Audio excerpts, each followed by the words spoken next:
Welcome. Good morning, everyone. Happy Monday. My name is Karuana Gatimu. This is another episode of Mondays at Microsoft, where we break down the last 2 weeks and the next 2 weeks of everything going on in our ecosystem.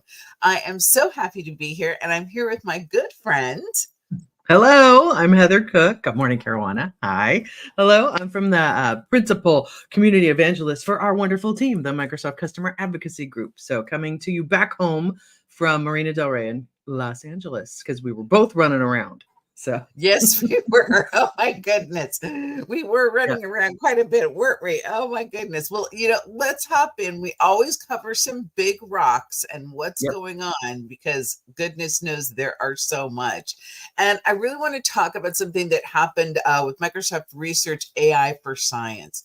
That group, a colleague from JKU Linz and the University of Amsterdam released a paper detailing how a new AI-based system is going to predict pollution and climate change for the entire world faster than we've ever been able to do it before. And this is really an example of where AI is going to play such a positive impact on society because these models are huge. And so what this new model did was it took the information from 6 other climate modeling systems and ingested that and added more reasoning and more magic, basically. Yep. And now we can really see in a predictive way what is happening, especially from a pollution standpoint around the world. I'm really excited about that. I think that that's fantastic and how it's unleashing some of the creativity of some of the world's most impactful scientists. So very exciting about that. Yeah. And let's see. Oh, and I think the AI jailbreak. Did you see everything about that with security too? I didn't tell us, Heather. Okay, cool. So it's this technique that has come out that is it can cause the failure of guardrails or mitigations, and the resulting harm comes from whatever guardrail was circumvented. So basically, you can cause the system to violate operators' policies. You can make decisions unduly influenced by another user or malicious instructions. So the technique can be associated with just these attack techniques at prompt injection, evasion, and all of that. So it's kind of like it's like almost like ethical hacking, if you will, right? So it's looking at how can we look at these AI jailbreak techniques in our Microsoft AI Red Team's build session. It's a really interesting session about thinking about security and safety and what we need to do with all of this new AI coming out in the world with us and how we can protect ourselves, protect our customers, protect our data. So this AI jailbreak technique is something that's got a great session and build that we're going to put in the chat. So pretty cool. I love the idea of hacking for good, right? Like it's an important component of security protocols to do that sort of work. So I haven't watched that build session. Now I need to go watch it. Yeah, I'm gonna check that out too. And we have June is chock full of history and goodness and remembrance and celebration just all month long. And I think I'm sure many of you saw the 80th anniversary on June 6th when the Allied troops landed on the shores of Normandy. So much history with their courage and sacrifice, thinking about all of them. I caught a lot of I was with my parents this weekend, and so I caught a lot of that stuff with my dad, which we watched some of that stuff together. But there's this really amazing immersive exhibit in France and online called The Thread of Memory. This French architect Yves Jubelman founded a company, Iconim, like icon, Iconim, in 2013 to create 3D digital models of historical landmarks that have been threatened by war, conflict, time, nature, all of that. And he's using these amazing advanced algorithms and the computing power of Microsoft together with AI. It's stitching thousands of photos together into models. So it's a preservation project, if you will, to preserve our most vulnerable monuments, historic sites. He's surveyed sites in 20 countries. It's just helping teachers and students and researchers and all of that so that we can better understand history and civilizations. So Brad Smith, our vice chair and president of Microsoft, and Yves, who's CEO of that company, have a really great article discussing AI's role in preserving our most precious sites. And also this film and immersion experience is just stunning if you haven't seen it. So definitely. Yeah, have to check it That out. is fantastic. Well, you're proving once again why we started this show. There's so many things happening that we ourselves need to do this research just to keep up. But there's Yeah. one thing that I didn't have to research to know about, which is that it is a Pride Month. Happy Pride Month out there in Happy the world. Pride. Happy Yes. Pride. We are excited about that. And every year, Microsoft has a campaign about Pride Month. And this year, it really touched my heart. It's about radical joy. And radical joy, you can see the blog post about this that Kathleen Hall wrote, who is our corporate vice president of human resources. And she defined it as joy that radiates and inspires, joy that is not dependent on outside forces, but from within us and within our control. And I love that definition of being able to radiate positive energy in a way that's really within your own control and not dependent on anything outside of yourself. I think we could all use a little bit more of that feeling. So, whether you For sure. participate in Pride festivities or not, make sure that you're thinking a little bit this month about radical joy. And also, where do you find it in your life? I know where I find it. I find it right here with all of you and the amazing work I get to do with a good friend like Heather. So many great things about Microsoft and my family bring me radical joy. But my dogs, I have to mention them. Puppies Absolutely. bring me radical joy for sure. But it's worth pondering in your life. Where does that radical joy come from? I love Yeah. that, Heather. I thought it was so Yeah. cool. Then there's tons of stories being shared from Microsoft employees.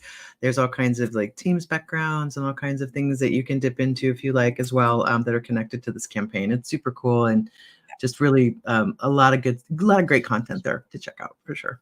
Right. So Inclusion and diversity help move us forward. Diversity is creative force in the universe, and so embracing it for Microsoft has been a part of what we do here. So, yeah. um, but yeah, in case you missed it, I don't know if you missed it, but boy, Heather and have been on the road a little bit again. We were at both actually in Yes. the same place, in the same city, which is always a joy at TechCon 365 and PowerCon last week in Yes. Seattle. And it was really a great experience. I remain really touched by what it's like to be in person with people. Doesn't matter how big or how small a crowd, but I love being in person in these community events where so much learning is going on. I really felt it in the air there. And both you and I actually had a minute to go and learn ourselves. I know you went to a workshop, didn't you, Heather? Yeah, I went to 2 actually. Yeah. I did 2 workshops. Overachieving. Well, I maybe. know, I know. Kind of, yeah. Trev Gott, who was one of our awesome Microsoft MVPs, had a Power BI session, and then also John Patrick White and Jason Himmelstein, who are awesome, also had a Power BI session. So I did Monday, Tuesday. Yeah, I've been, as we've been talking about, OKRs and goals and reporting, it's one of those things that's super important of what we do and what everybody does, right? To be able to report on what you do, gather up your facts and how many people went to this and who did that and all of that sort of thing. And so I've been dabbling with Power BI for a while, and Jason has actually been a wonderful teacher when we've been working on shows together, creating like registration reports and all that stuff. So I was like, you know what? I really want to learn how to do that myself. And so Trev's session was really hands-on. We went into Power BI Desktop and we actually created, a report with slicers and all this stuff. And then Jason and John's was more about, what the product is, how to use it, what's coming next. And so it was a Right. really great counterpoint for me. I loved it. I loved both of them. They were very different. And it's just, the power of those workshops is that you just get that time to sit and do the immersion. So thank you for, it's like good training on all these sorts of things. So Yeah, and most of the paid conferences have pre-days or post-days that are yeah, workshops, sometimes there for an extra fee. But I went to sessions, yeah, usually I don't have time to go to a whole workshop. So I went and poked into several sessions while I was mhm, there. And those are the types of experiences that you'd also have at the free community days. So if your mhm, boss, your organization isn't going to pay your ticket to one of these awesome shows, you can still get this education at communitydays.org, or you can get some of it online at our community skills challenge, which is still up and running. But yep, what I love about TechCon 365, now the one in Seattle is always special because there's a TechCon 365 and PowerCon together. So you yep, can learn about both sides of the house together. But in Dallas and in Washington, D.C., it'll be all TechCon 365. And in Washington, D.C., we always have some really great content for our government customers. I will be there. That is in August. We will talk all about Gov and GCC. So if that is something that you are working in, if you're in one of our government organizations or a state or a county, that's really the show for you, because we definitely focus on that. And we might, Heather, we just might have some stuff to announce on this show coming up about what we're doing for our Gov customers coming soon. Just a little teaser there. Ooh, nice. Yes, because we like that. Every show we're at, it's like, is this in GCC? Is this in GCC High? Yes. Where is it? So we want to, yes, we want to make sure and we got you, and we're thinking about you, y'all. We So are. for sure. And a big shout out to producers, to Dave Wilhelm and Sharon Toller and Ashley and all the volunteers and the sponsors and all of the MVPs who came to speak. And we had 80 Microsoft folks there too. So just great. The producers always do a great job with this show, all 3 shows. They've been doing this for decades. So just thank you for working with the community and doing such a great job. So awesome. All right. Well, now we're going to hop into the product part. Let's talk a little bit about, you alluded to it a little bit earlier in the discussing of AI jailbreak, but I want to really lay this out for folks. There's an important article that and also if you have an AI council or your leadership, or you are the leader who is thinking about how to implement AI in your organization, there's a concept you need to understand, and it's called the trust fabric. And we wrote a blog up that breaks down the 4 elements of the trust fabric and the steps you need to take to achieve a trusted and secure environment as you're proceeding down this road with AI. But I'm going to tell you something. I know at Microsoft, we're talking a lot about AI, and you hear the word Copilot all the time. But many of these concepts are so important for everything that we do. When we're talking about multi-factor authentication, having cleaned up identity, policies and capabilities in Microsoft 365 for governance. This isn't about AI. This is good estate management. And so I love this article because it was simple. It lays out the 4 phases of establishing zero trust, having secure access for customers and partners, and making sure you have secure access in every cloud. And the other thing I liked about this article, besides its specificity, was also that these concepts, they work in every cloud. You and I know that, here at Microsoft, we're in a Microsoft cloud, and that's what we deal with. But out in the real world, it's a multi-vendor experience. Everybody has more than one cloud usually. And so, especially in large organizations. So these concepts of a trust fabric, and what is aided by, of course, Copilot in Microsoft Security, it's just applicable to so many things. So check out that blog and really think about, with your AI council or your leadership team and your IT managers, how you're really approaching having a secure and well-governed environment, whether you're using AI yet or not. And one thing to point out here too is that the word fabric, the stages for creating a trust fabric, not to be confused with Microsoft Fabric, as the whole sort of BI analytics, data lakes, and all of that. This is more conceptually talking about weaving a trust fabric throughout your organization using the different pillars to do that. So just to be super clear about those words, because that's important. So. Absolutely. Absolutely. Now, and I also wanted to follow up on something else, Heather. I believe in one of our prior shows, someone asked us in the chat about AI and sustainability. And maybe it was at an event, but I do believe it was in the chat here. So I just wanted to follow up with everyone because I did some more research on that. And I found out some good news, right? First off, just as a hint, pro tip, I use Copilot for this research. And if you put in, does Microsoft's AI investments impact its sustainability goals, you will get back a very rich article and result that also has the reference articles in it, which I love about doing research with Copilot. So AI has not impacted our sustainability goals. You know that we've been carbon neutral since 2012, and we are still on track to power 100% of our operations with carbon-free energy by 2030. And another thing to really note is just recently we made the largest corporate purchase ever of renewable energy, 10.5 gigawatts. Biggest Wow. deal ever. This was very recent, and that is going to continue to power the work that we do operationally. So yes, even though we're investing in AI, and AI can be energy hungry because of GPU power and other aspects, we have already altered our footprint. And our general manager of sustainability gave a great interview on this that you'll find out there. But we will give you the link to the core article about that renewable energy purchase, because that's really core to us meeting and exceeding those 2030 goals. So I just wanted to follow up on that. It was a great question from the audience, and so there's your answer. That's awesome. Cool. I'm going to flip into business applications, dynamics, and Fabric, Microsoft Fabric as well. We have a new white paper out. Robert Standifer has this great white paper called Develop a Tenant Environment Strategy to Adopt Power Platform at Scale. And that's up on Microsoft Learn.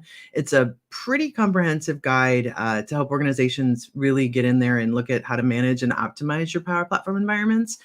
There's some highlights of understanding the environment types, big section on governance and compliance, what the environment lifecycle management looks like, data loss prevention, monitoring and maintenance, and scaling and performance. So it's a really great step-by-step. Whether you've already implemented Power Platform or not, it's building upon the last 4 or 5 years of everything that's been going on.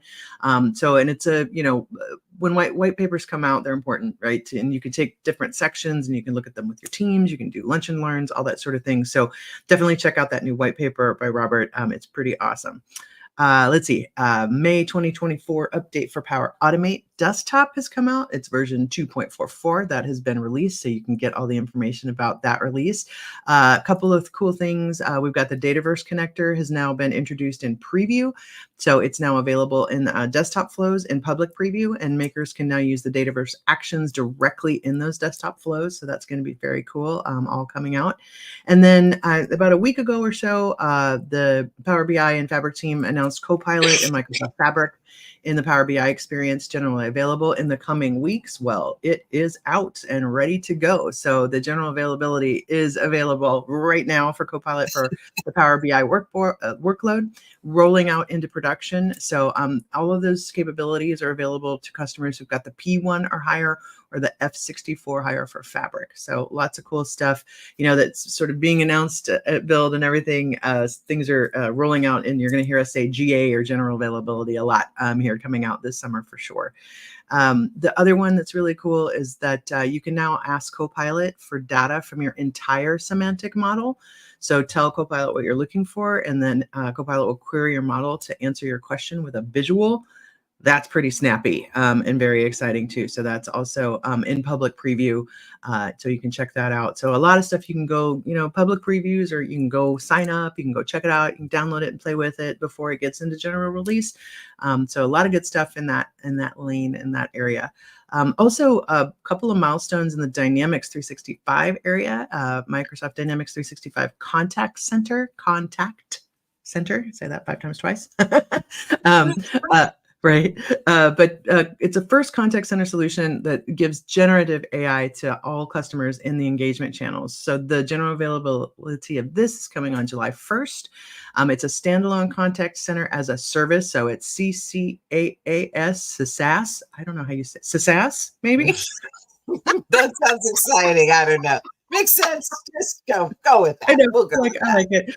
But it really it enables customers really to maximize your current investments by connecting to like a preferred customer relationship management CRM or custom apps. So that's really exciting, and it's been being worked on from learnings and insights of our Copilot usage with like a bunch of multi-year investments in invoice and digital channels and all of that. So it's really bringing that generative AI throughout the entire contact center workflow, communication, self-service, intelligent routing, agent-assisted services and operations, and all of that stuff. So it's it's all about hoping to solve problems faster, empower agents, and reduce costs across the way. So yeah, those are some big announcements and products still. It's like people are like, oh, Microsoft Build happens and everybody goes away. Oh no, we're rolling out product. We're rolling It's busy. I out. don't think there's going to be any month where we go away, not even after Ignite, which of course we know will come in November.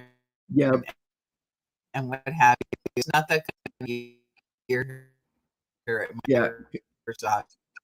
Yep, coming soon. Um, So, and and that's why we want Community News Desk to bring together information about events and cross organizational happenings, so that you can keep up with everything that's going along right along with us. And I just love the event guides that Mark Cashman posts there and does yeah, for some of our most website. important shows. And it'll be an important place for you to follow as you're coming along. Yeah, Oh, I thought you were going to super say something, cool. Heather. It's an important Oh, place for you to follow. Yeah, go ahead. all you. Okay, fantastic. um, it's an important place to follow because there are going to be more and more happenings even over the summer, and so make sure you follow that community news desk because we're also dropping more content there from the Microsoft 365 conference that we all just went to. We recorded some of the most important sessions with the product makers that were at that show, and we're releasing them on our community learning channel every Tuesday. There's a drop of new content, and it could be about Viva, it could be about Copilot, it could be about SharePoint, OneDrive, all the great things that make Microsoft 365. And so you want to follow those two locations so that you can get the most of everything that's going on. We love streaming live to our community learning channel that is on YouTube. And we're not the only one. There's so many other good community calls that stream live to that channel. So we'll always be there for you on LinkedIn. We're always going to be out here in the cloud on YouTube. But that community news desk is the place that you can always stay up to date. One place with all the goodness. So make sure you are following all of that and sharing that with your fellows, right? Because we never want you to start from scratch. You should always be able to get stuff from us and share it with your teams, be able to follow up on it later. And so you can follow us and follow the news desk and you will have all that information. We are excited about that. Yeah, it's super cool. And speaking of events and more events and all the things that are going on this summer, we've got our global community initiative, and we have our general session meetings coming up on June 18th is the next one, the third Thursday of the month. We'd love to have you join us. You can get there, aka.mswac MGCI sign up. There's lots of information up on adoption.microsoft.com. We just revved all of those pages.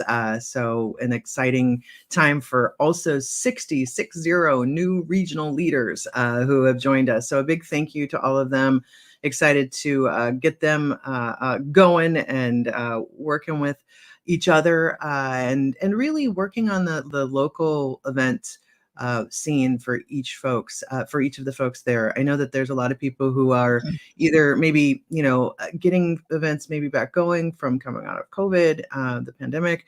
There's folks that just don't have anything and want to start something, and so there's these regional leaders are going to be super important to bringing folks together and supporting each other in these areas. And we do that here in California. A bunch of us, we all talk as far as like what's going on in our state, not just the city of LA, for an example. We have lots of community folks who are talking about in San Diego what's going on in Orange County and up here in LA, and then what's going on in Sacramento and all of that. So it's really great to have all of these folks, freshly scrubbed and new on MGCI. So thank you to all of you for signing up and also being a part of that. It's going to be super awesome. And a lot of these things, basically, as we know, pour into communitydays.org, which is your one-stop shop for community events in the Microsoft ecosystem that's run by the community and guided and supported by Microsoft. And there is a ton of events coming up this summer. There was a ton of things that happened last week. And I know that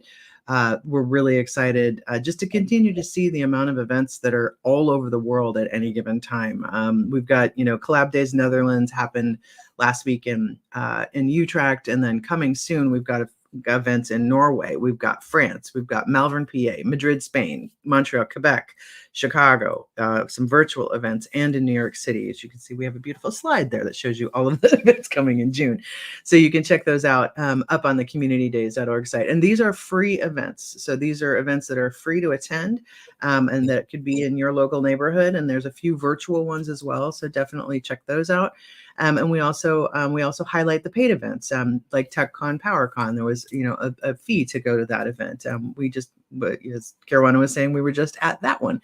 And so there's others coming up all over the world. Some big ones coming up next week. We've got European Power Platform Conference happening in Brussels, Belgium next week. Internets and AI is a virtual event. And then coming up in July, Debbie Ireland's awesome event in Sydney, Australia, Digital Workplace Conference. So definitely. You're going to get to go to that one day soon. I know. Okay, good. Yeah. Show. Yeah. I've been to that show before a long while ago when I was an MVP, and it's an awesome event. And then maybe not necessarily spoiler alerts, but maybe exciting alerts. You and I are both like giving high fives and going to different places in the country for community days. So I'm going to be going to Community Day Chicago coming up in July, right after my birthday. And you're going to be going where, Caruana? To New York City. I'm going to New York. Oh, I can't wait. I'm so excited. I used to live in New York. I lived in Manhattan. I love it there. I haven't got to go for a couple of years. And so I'm going to get to go to this event and walk in Central Park and go to a museum. This is always my goal when I go to New York, some of the best museums in the world, and I love it there. Yeah. Good time to go too, summer. Yeah, totally. So super excited. Yeah, Chicago's my hometown for sure. So excited to go eat Lou Malinotti's pizza with everybody and do some of that stuff, which is going to be super fun. So I think, NYC's got the calls for content out. So does Chicago. Also, this is one that we're announcing most likely this week, but we're going to do a Community Days Los Angeles, September 13th. So the call for content for that's going to get announced as well. So, LA's back in the house. That's where we got started. Oh goodness. So, and Dave Levier and Galen and Ryan and all those are community members here working on that show already and getting everything ready. So yeah, super excited about all of those and just super fun to see. And what we're doing during the general sessions for our MGCI calls, we're doing a lot around having community member leaders and organizers come and do lessons learned.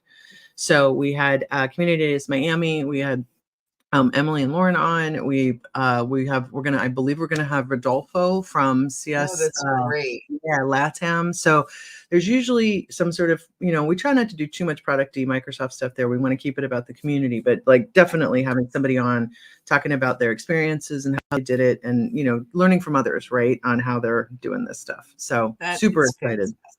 Fantastic. That is fantastic. Well, this time with all of you always goes by so fast. We're so happy to be here with you every other week. We will be back with you bright and early, June 24th, 8 a.m., same time, same channel, wherever you're watching us, Facebook, LinkedIn, YouTube, on demand. We just really appreciate you.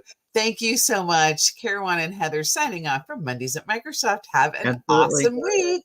Happy Pride. Cheers. Bye. Happy Pride.